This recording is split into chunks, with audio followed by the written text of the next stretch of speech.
And we welcome to the program now Congressman Michael Guest, represents Mississippi's 3rd Congressional District. Morning there, Congressman. Good morning, Gerard. Great to talk to you today. Yes, sir. So I assume you were in the gallery in attendance at the President's State of the Union address last Thursday. That is correct. Was there and was extremely disappointed by the message that the president delivered. The president should use the State of the Union as an opportunity to address all Americans, Republicans, Democrats, Independents. But what I saw last week, Gerard, was nothing more than a political rally that the president held there on the floor of the U.S. House of Representatives. There was nothing there where he was reaching out to the other side. Matter of fact, throughout his entire address, he was very critical of Republicans and was even very critical of the Supreme Court, who was there in attendance that day, telling them that they got the overturning of Roe v. Wade wrong and that they should not have overturned Roe v. Wade. And so, again, when you think of the State of the Union, that should be a time when the president states what he wants to do, talks about his vision for the future, and should not have been used for a strictly partisan political purpose like we saw last week. Honestly, I got to tell you, I've watched a number of them, and as I know you have as well, and of course attended many in person. It's kind of unprecedented. It really wasn't a State of the Union address as much as it was a campaign speech. That's right. He was using that as the ability to kick off his campaign for re-election. Generally throughout the State of the Union, you will see times in which, regardless of who the president is, the minority party, in this case, the Republicans with a Democrat president, we would have found common ground, things that we could have reached out across the aisle and supported the president on. But we didn't see any of that. You look at the vision that the president laid out. He said, hey, we need more spending. We need more taxes. We need to codify abortion without any sort of restrictions, and that we're in favor of gun control. Yeah. And so those were the big takeaways that I got Thursday night. Never did the president talk about the things that he wanted to do and the way he wanted to work with Republicans. Instead, he chose to use that hour plus 10, 15 minutes to chastise people that don't agree with his vision of the country. Yeah. Just really was amazing looking back on it. He just seemed so bitter, so angry, and just so cross. And essentially, he criticized half the country. He condemned them. You're supposed to be the president for everybody.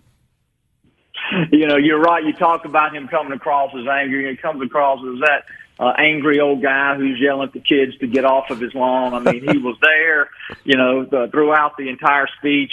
He came across as mad, came across as angry. It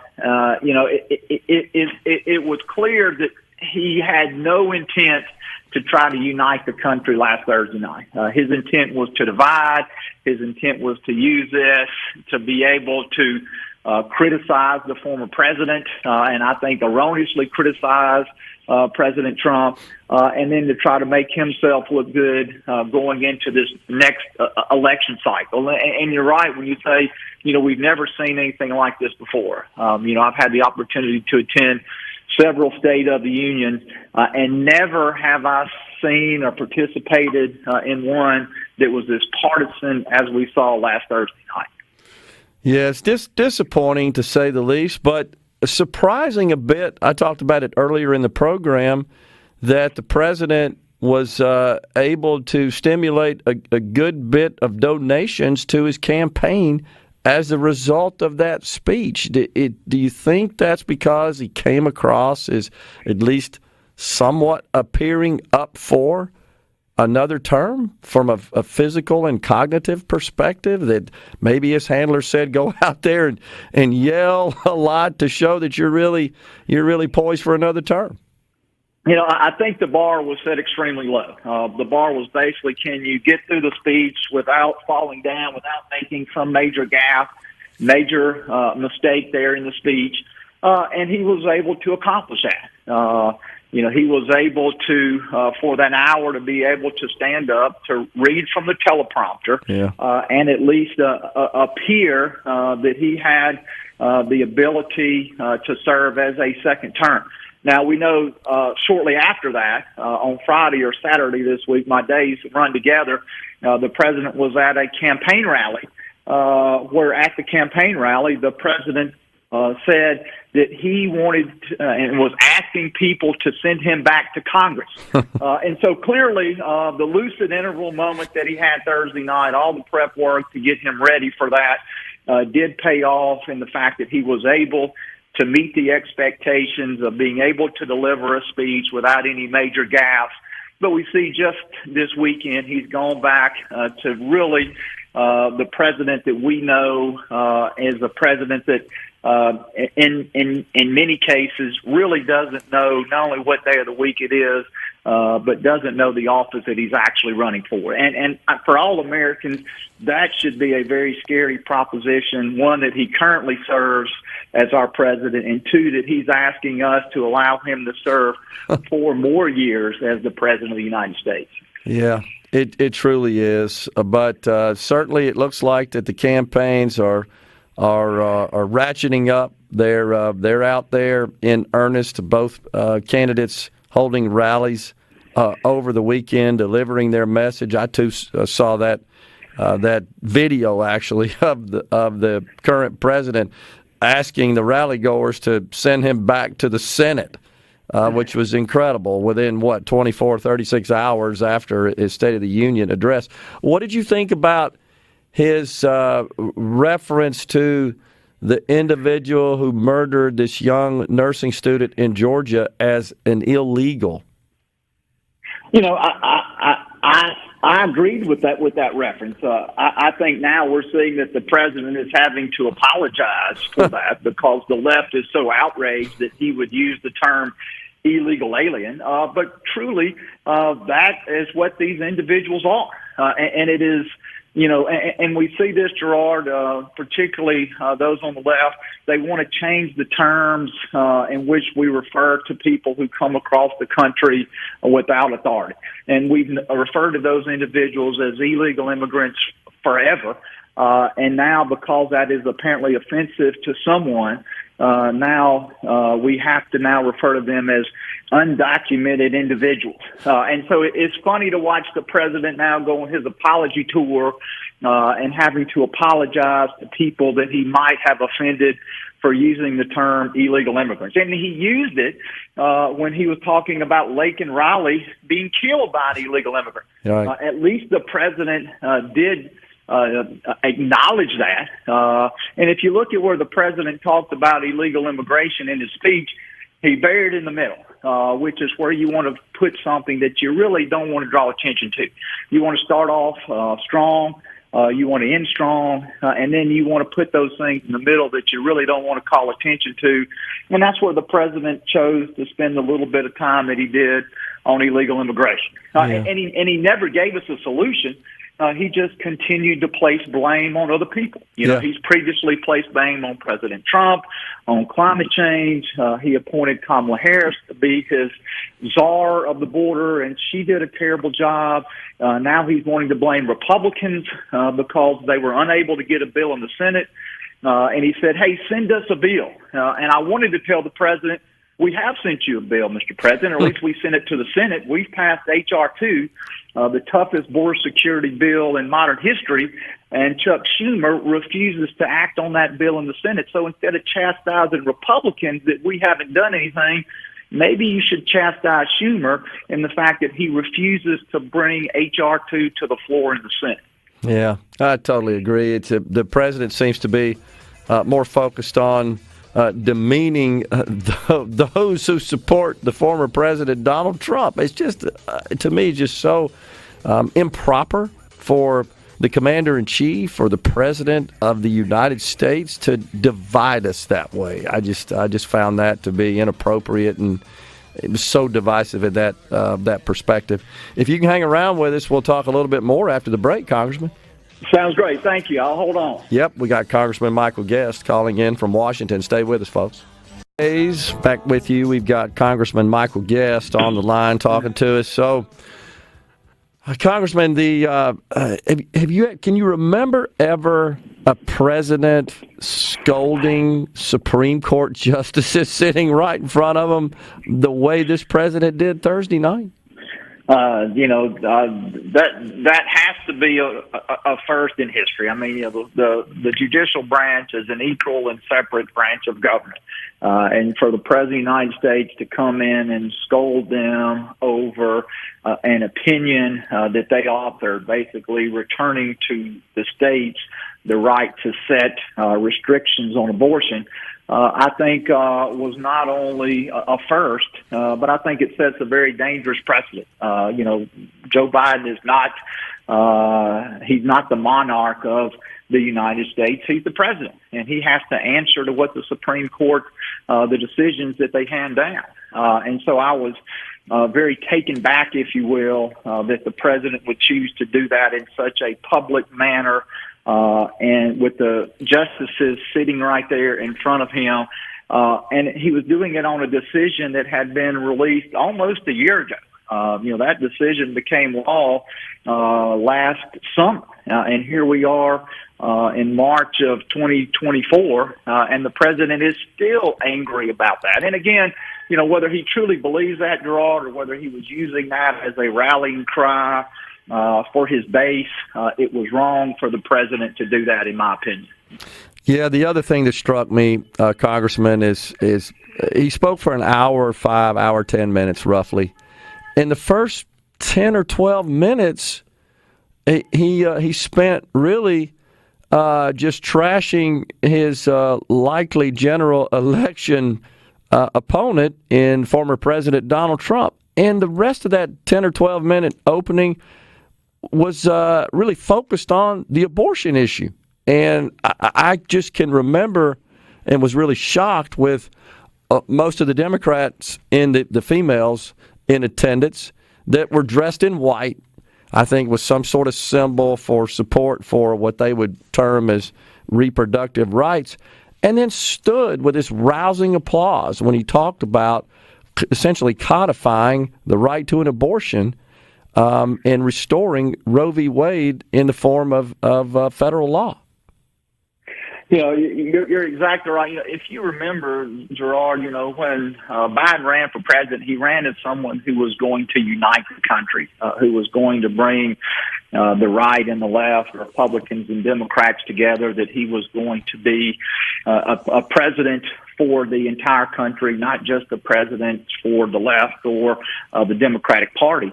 But clearly that was not the message that he portrayed last Thursday night. He portrayed a very partisan president, again, someone who used the State of the Union as a political campaign kickoff. There was nothing in there where the president attempted to set forth any issues or projects that Republicans and Democrats could support. He was very critical of Israel in his State of the Union speech, was very surprised by that.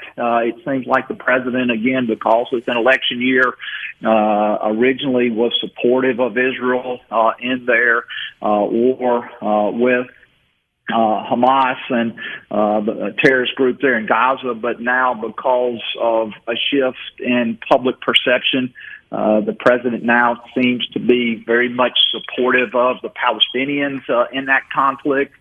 And he offered nothing of hope for those people who disagreed with him politically.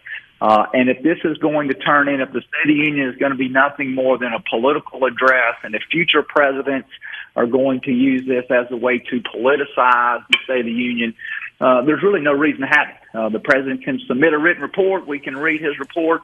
But to put the American public and members of Congress through an hour and a half long campaign speech, I think really goes completely against the grain of what we have come to expect from a State of the Union. Yeah, so we got a spending measure passed, signed into law by the president, averting a shutdown. I think this essentially addresses about half of discretionary spending. We got another deadline coming up, in a couple of weeks, I believe. Is it the 22nd, I think? Is that the next one? Yeah, next Friday. And so there are 12 spending bills that fund the government. We were able to pass 6 of those spending bills last week. As far as percentage-wise, those 6 bills fund about 30% of the government. Yeah. The other 6 bills fund roughly 70%. The big bill still out there that is defense, which is a big-ticket discretionary spending bill. As we speak, negotiators from the House and Senate are trying to work out some sort of compromise legislation that we can get to the floor. We hope to have bill text either sometime this week or possibly over the weekend. House rules require 72 hours for bill text to be available before legislation can be voted on. And so hope to have and kind of see where those negotiators, where they're able to land on these remaining 6 bills. There were some positive things in the 6 bills that we passed last week. Cuts to some agencies, federal agencies that have become politicized, because particularly the EPA. There were measures in there that would prevent foreign governments, foreign corporations from purchasing large amounts of agriculture property. We were able to keep spending, at least in the 6 bills that we passed last week, either flat or just below their spending from the year before. I think that there was one of the 6 bills that had an increase, but that was offset by cuts in the other 5 bills. And so as far as trying to keep spending either flat or actually those 6 bills combined together, there was a slight decrease. Republicans were able to accomplish that, and we'll have to see when bill text is released the spending levels and the policy riders in the 6 remaining appropriations bills. You know, you were kind enough to send me a summary, if you could call it that, and that's where I'm going, is that which essentially just highlighted the spending measures and what I think Republicans would say are some accomplishments. You just talked about that, stripping out some funding and politicized agencies such as the EPA and I think ATF, FBI, IRS, et cetera. But, Congressman, when I opened that document up, and I very much appreciate that, it's a 36-page summary. That just kind of illustrates, doesn't it, this Leviathan we've created in Washington. When you have bills that are thousands of pages, and look, Republicans are equally to blame as Democrats. Republicans, when we took over the House, we said we're going to pass single spending bills. And that's not what leadership did in the spending bills that we passed last week. Instead of voting on 6 individual bills, and members having the opportunity to offer amendments to that legislation, they packaged all 6 of those bills together. No amendments were taken up, and you had to vote either all up or all down. Yeah. And it's very frustrating because that's exactly what our leadership, Republican leadership, said that we weren't going to do. Right. We were going to get back to regular order. We were going to pass 12 individual spending bills. We weren't going to have an omnibus, or in this case, a minibus, and just divide those bills in half. But our leadership has been unable or unwilling to fulfill that promise. So very discouraging. Again, we had hoped that Republicans being in charge of the House, that we were going to be able to change the process, particularly the appropriations process.